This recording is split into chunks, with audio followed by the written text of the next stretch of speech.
pour vous parler de mes 10 dernières lectures. Et oui, on fait des j'ai lu géants en ce moment. Dites-moi si vous préférez les vidéos j'ai lu avec 4 livres comme j'ai toujours fait, ou si vous aimez bien quand il y a plus que 4 livres. J'attends que vous me disiez ce que vous en pensez. Là il y en a 10, mais en vrai il y a un peu de triche parce qu'il y a une série de 4 tomes, donc c'est plutôt 6 que 10. Comme la dernière fois, je vais vous les présenter de mon livre préféré parmi les 10 à celui que j'ai le moins aimé. Comme ça c'est une sorte de top, mais je parle quand même de tous les livres, même si parmi ceux-ci il y a carrément une vraie déception. On commence par mon préféré, c'est La nuit où les étoiles se sont éteintes de Nin Gorman et Marie Alino, publié aux éditions Albin Michel, qui est un livre que je n'aurais pas forcément pensé apprécié à ce point. Je savais que j'allais aimer, mais je pensais pas que ça serait autant une très bonne lecture, et vraiment j'ai été transportée par cette histoire. On y suit le personnage de Finn qui vraiment est en pente descendante depuis que sa mère est en prison. On sent que c'est vraiment difficile pour lui, il se laisse vraiment sombrer depuis toutes ces mauvaises nouvelles qui se sont abattues sur lui, et ça c'est jusqu'à ce qu'il fasse la rencontre de personnages qui vont changer sa vie à tout jamais, et je n'en dis pas plus. J'ai trouvé que ce livre était vraiment le roman young adult par excellence, dans le sens où il y avait des personnages hyper attachants, très incarnés, très justes. On n'a qu'une envie, c'est d'être amis avec eux. Il y avait énormément de suspense, beaucoup de retournements de situation. Genre vraiment mon cerveau il était en mode quoi. Des fois j'avais des petits... le cœur il faisait comme ça quoi. Boum boum boum boum boum boum. Bref. Mais il y a aussi beaucoup de profondeur dans les thématiques abordées dans cette histoire. Je vous en cite pas trop parce que je pense que vraiment faut se lancer dans ce livre en se disant que c'est beaucoup plus qu'une romance. C'est vraiment un roman young adulte hyper profond, que ce soit sur tout ce qui est relations amicales, familiales, amoureuses, orientation sexuelle, questionnement d'identité, etc. C'est vraiment hyper intéressant, hyper passionnant, hyper addictif, hyper touchant. Bref, beaucoup de mots qui définissent ce roman. Mais ce que je peux vous dire, c'est qu'il faudrait que vous ajoutiez vos propres mots en le lisant, parce que je pense que moi je saurais jamais tout vous dire, et aussi que chaque personne qui va le lire va y trouver ce qu'il ou elle apprécie, et je pense que c'est vraiment très différent pour chacun et chacune, et ça c'est plutôt chouette. Donc vraiment un très beau livre. Je suis trop contente de l'avoir enfin découvert et de l'avoir autant aimé. Bon, franchement je m'attendais pas à autant l'aimer, mais je l'ai trouvé vraiment très beau, très bien écrit, très fluide, très addictif, bref, hyper bonne lecture. Puis j'ai lu Sur le vif de Elisabeth Acevedo, publié aux éditions Nathan, qui encore une fois est une excellente lecture. Ici on suit l'histoire de Emoni qui est une adolescente jeune adulte, et elle doit jongler entre sa fille, parce qu'elle a une fille,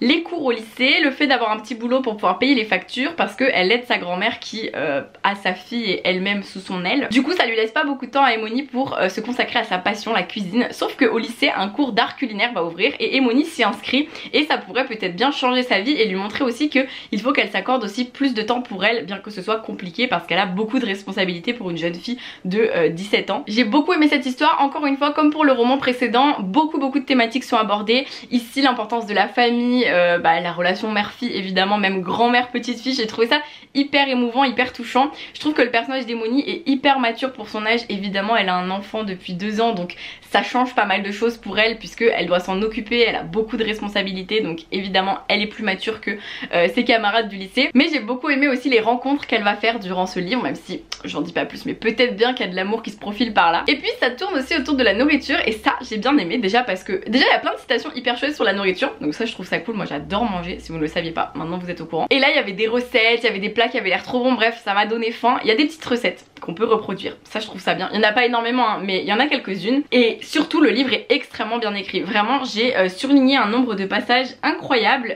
vraiment plein de très belles citations. Je suis absolument fan de la plume d'Elisabeth Acevedo, vraiment c'était super beau à lire, beaucoup de réflexions sur la vie de manière générale, les relations, et ça m'a vraiment touchée, donc j'espère que ça vous touchera aussi si vous le lisez. Puis j'ai enfin lu Heartstopper, la série de Alice Oseman. Donc ce sont des romans graphiques, ce ne sont pas vraiment des romans, mais je les ai mis dans cette vidéo roman parce que même si à l'intérieur c'est vraiment comme une BD, ça reste des romans. Enfin, en tout cas c'est publié dans des maisons d'édition romans, et je les ai lus en VO. Mais c'est l'objet d'une vidéo que vous avez normalement déjà vue, sauf si je l'ai pas encore postée. Dans ce cas là vous allez bientôt la voir, on verra. Heartstopper c'est donc l'histoire de Nick et Charlie qui ne se connaissaient pas avant, et en fait ils vont être côte à côte en cours et ils vont apprendre à se connaître tout simplement. Charlie il est gay, et on le sait dès le début parce qu'on apprend qu'en fait il a fait son coming out l'année d'avant, mais il a pas vraiment fait exprès, c'est pas du tout, c'était pas volontaire, on lui a volé son coming out. Du coup on sait qu'il est gay, et Charlie il va très vite être intéressé par Nick. Nick. Sauf que Nick franchement il a tous les clichés du mec hétéro. Du coup Charlie est persuadé qu'il est hétéro, mais bon vous vous doutez bien que si c'était le cas il n'y aurait pas d'histoire, puisque c'est une romance gay dans cette histoire. Donc on va suivre l'évolution de la relation entre Nick et Charlie. Alors je vous en parle plus dans la vidéo dédiée, donc n'hésitez pas à aller la voir si vous voulez en savoir plus sur pourquoi je la lis en VO, etc. Je l'avais lu une première fois en VF et j'avais pas trop aimé le tome 1, en tout cas je l'avais trouvé assez niais, alors oui ça c'est le but, mais j'avais trouvé ça assez peu profond et ça m'avait un peu déçu par rapport à tous les avis élogieux que j'entendais. Il s'avère qu'en anglais c'était un peu niais aussi, mais assez peu profond dans le tome 1, mais il s'avère aussi que par la suite ça a évolué. Le tome 2 est mieux, mais vraiment mon préféré c'est le tome 3. Je trouve qu'à partir du tome 3 ainsi que le tome 4, les problématiques deviennent ultra profondes, ultra riches, ultra développées. En fait je trouve que l'autrice, on sent qu'elle se permet beaucoup plus des petites choses. Par exemple il y a beaucoup plus d'humour dans le tome 3, ça n'empêche pas qu'il y a des sujets beaucoup plus graves aussi, mais voilà, c'est vraiment un super équilibre à partir du tome 3 je trouve, entre l'humour,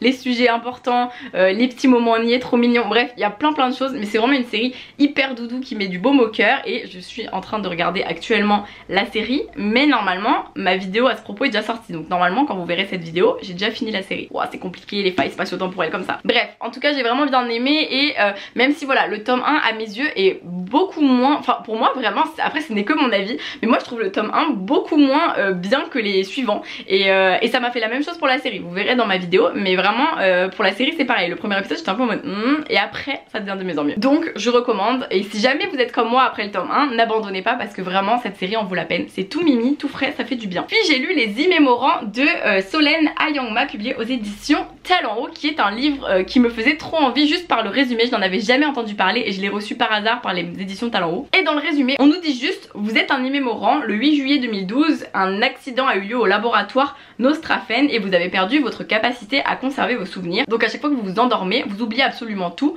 et vos souvenirs remontent toujours au 8 juillet 2012. Et il s'avère que dans cette histoire on est en 2022, donc autant vous dire qu'il s'est passé 10 ans depuis ce fameux accident. J'ai trouvé cette histoire absolument géniale, vraiment j'ai trop aimé, j'ai trouvé qu'il y avait un très bon rythme, des très bons personnages, une très bonne intrigue, on est très vite emporté dans l'histoire. L'intrigue de la mémoire, tout ça, et du fait que des personnages ont pendant 10 ans perdu la mémoire tous les jours et donc ont 10 ans de plus dans leur corps mais pas forcément dans leur tête, je trouvais ça hyper intéressant. Un des personnages c'est une jeune fille qui avait 8 ans quand il y a eu l'accident, et donc elle a 18 ans au moment de l'histoire, sauf qu'elle est dans ce corps de jeune fille de 18 ans alors qu'elle a 8 ans dans sa tête, et c'est hyper difficile pour elle, le regard que les autres lui portent aussi, enfin c'est hyper intéressant, j'ai adoré. Et du coup bien évidemment on va suivre l'histoire d'un petit groupe qui va un petit peu se rebeller contre tout ça, parce que il y a des choses qui sont pas très claires dans cet accident de laboratoire, et les expériences qu'on fait sur les fameux immémorants, donc les personnes qui ont perdu la mémoire, ne sont pas forcément très légales non plus, et donc c'était vraiment toute une histoire un petit peu de complot etc, et j'ai trop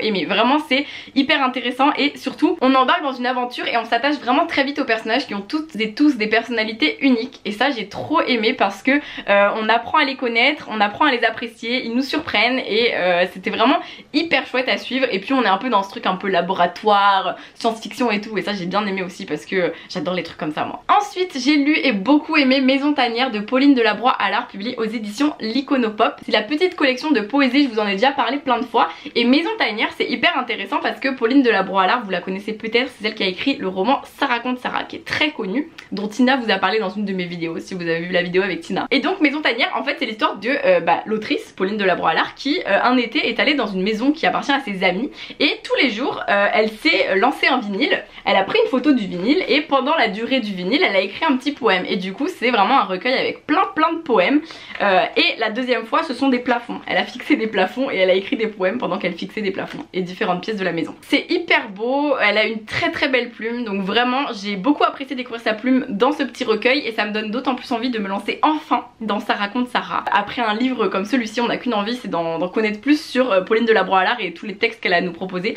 parce que rien que là des petits poèmes sur la vie, sur l'amour, sur les corps, sur le soi, sur la vie de tous les jours, ça donne envie d'en savoir plus. Puis j'ai lu L'île de Vincent Villeminot, publié aux éditions Pocket Jeunesse, qui a été une bonne lecture, voire très bonne lecture. J'ai vraiment apprécié plein de choses dans cette histoire, même s'il y a quelques petits défauts aussi. C'est l'histoire d'une île donc où un groupe de jeunes et d'adultes ont toujours vécu, c'est là où ils habitent, sauf que un jour tout va être coupé, le réseau, tout est coupé, et au loin, sur le continent, ils aperçoivent des colonnes de fumée, etc. Et là ils se disent wow, il se passe quelque chose de grave, mais on ne leur donne aucune information, on leur dit juste restez sur votre île, coupez la communication et n'acceptez personne. Donc on se dit wow, il y a complètement quelque chose d'horrible qui se passe sur Terre, et donc eux ils sont sur leur île, ils sont assez reclus finalement, et ils vont devoir garder un petit peu ce groupe sain et sauf parce qu'ils ne savent pas quel est le drame qui pourrait les attendre s'ils laissent par exemple pénétrer un inconnu sur leur île. Et on va suivre les personnages de Jo, Luna, Hugo, Blanche ainsi que d'autres adolescents et adultes aussi d'ailleurs qui ont leur importance dans l'histoire. Et donc c'est un groupe d'amis, ils ont aussi leurs ennemis, enfin bref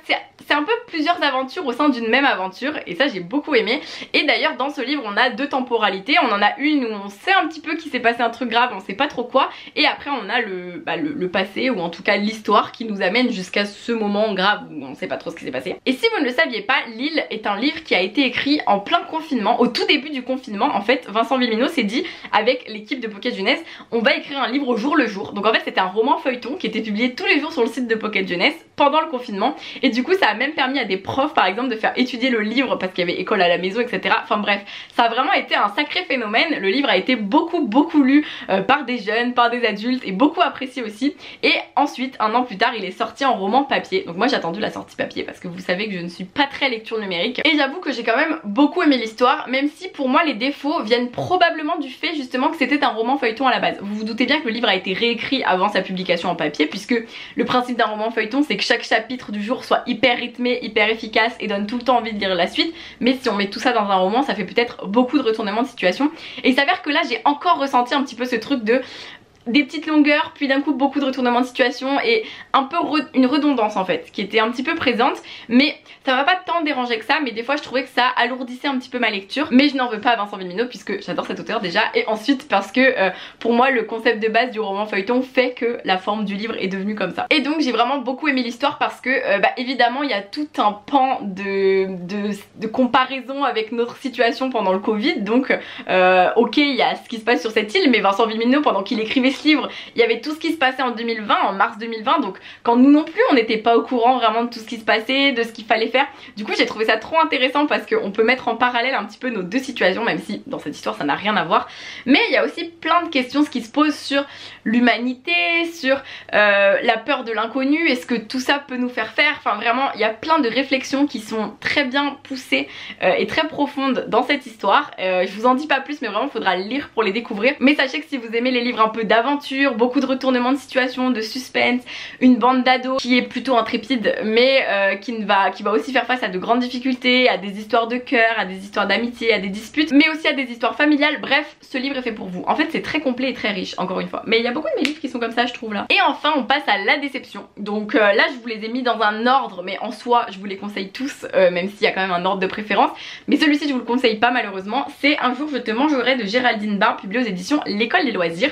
Donc quand on lit le résumé, on comprend que c'est l'histoire de Alexia qui ne se trouve pas belle et surtout qui se trouve grosse, et on va suivre l'histoire par le regard de sa petite sœur qui a 12 ans et qui n'y comprend rien parce qu'Alexia elle est vraiment pas grosse, et elle a aussi le sentiment que sa sœur lui en veut beaucoup parce que elle n'est pas grosse aux yeux de sa sœur. Enfin bref, vous voyez un petit peu le schéma. Donc un cercle un peu vicieux qui nous montre très vite que ce roman va parler de troubles du comportement alimentaire, d'anorexie, de boulimie. Et en fait dès le début du livre j'ai commencé l'histoire et je me suis dit wow c'est trop bizarre. Je comprends ce que l'autrice a voulu faire. En gros l'autrice elle a voulu faire l'histoire sous le regard de Chloé qui donc ne comprend pas trop ce qui se passe avec sa sœur Alexia, ne comprend pas trop ce trouble justement qui la ronge et qui est l'anorexie, le trouble du comportement alimentaire, et donc elle la voit un peu comme un personnage assez fou qui a des pulsions, qui est un peu étrange et qui lui en veut énormément, qui est méchante avec elle, etc. Et en gros je pense que l'autrice voulait montrer que Chloé elle a ce regard un peu innocent sur des maladies mentales qui sont graves comme l'anorexie, mais en fait ça passe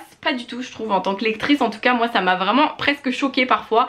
J'ai trouvé que c'était pas du tout représentatif de l'anorexie, voire même en fait que l'autrice aurait pu tenir ce truc jusqu'au bout et que ça soit assez cohérent, mais finalement le roman à la toute fin c'est un peu bon, le livre il a été un peu chelou tout le long, mais à la fin oh tout est bien qui finit bien. Enfin c'est trop bizarre, je vous jure il y a plein de choses qui m'ont pas du tout plu dans cette histoire. Je trouve que ça diabolise beaucoup l'anorexie, ça en montre une seule facette qui est hyper sombre et hyper un peu dingue en fait. On fait passer vraiment le personnage d'Alexia comme complètement folle, en tout cas par le regard de Chloé. Il y en a qui m'ont dit oui mais c'est le regard de Chloé. Je suis en mode oui mais quand on lit le livre et qu'on est ado, certes c'est le regard de Chloé mais c'est aussi le regard qu'on peut porter sur l'anorexie, et je trouve ça dommage parce que évidemment il peut y avoir des graves problèmes psychologiques quand on est anorexique et c'est forcément le cas, mais c'est pas obligé que le personnage soit complètement fou et méchant. Enfin vraiment là le personnage d'Alexia il est détestable et moi je n'ai pas du tout pu m'attacher à elle. On comprend qu'il y a tout ce contexte de troubles du comportement alimentaire mais c'est très peu abordé dans le livre en plus, c'est vraiment abordé qu'à la fin. Enfin Vraiment moi j'ai pas trouvé ça bien fait. C'est très bien écrit mais ce n'est pas bien fait. Je trouve que ça ne représente pas bien les troubles du comportement alimentaire et que vraiment c'est beaucoup trop imagé et métaphorique pour qu'on puisse 100% les comprendre et les appréhender comme ils le sont vraiment. Donc moi je le recommande vraiment pas. Que vous ayez des troubles du comportement alimentaire ou pas, c'est pas du tout une lecture que je conseille, donc désolée, mais vraiment pour moi ça l'a pas fait du tout. Et voilà pour cette vidéo, j'ai lu sur mes dernières lectures. Donc comme je vous le disais, dites-moi en commentaire si vous préférez ce format, si vous préférez 4 romans seulement. Dites-moi ce que vous préférez. Vraiment je suis à votre écoute et dites-moi aussi les livres que vous avez préférés parmi ceux-là, ceux qui vous font le plus envie. J'ai hâte de savoir, et si vous en avez lu certains, bah, votre avis sur ceux-là. J'espère que cette vidéo vous a plu, je vous fais plein de bisous et je vous dis à très vite pour une prochaine vidéo et passez de très belles lectures d'ici là et un bel été.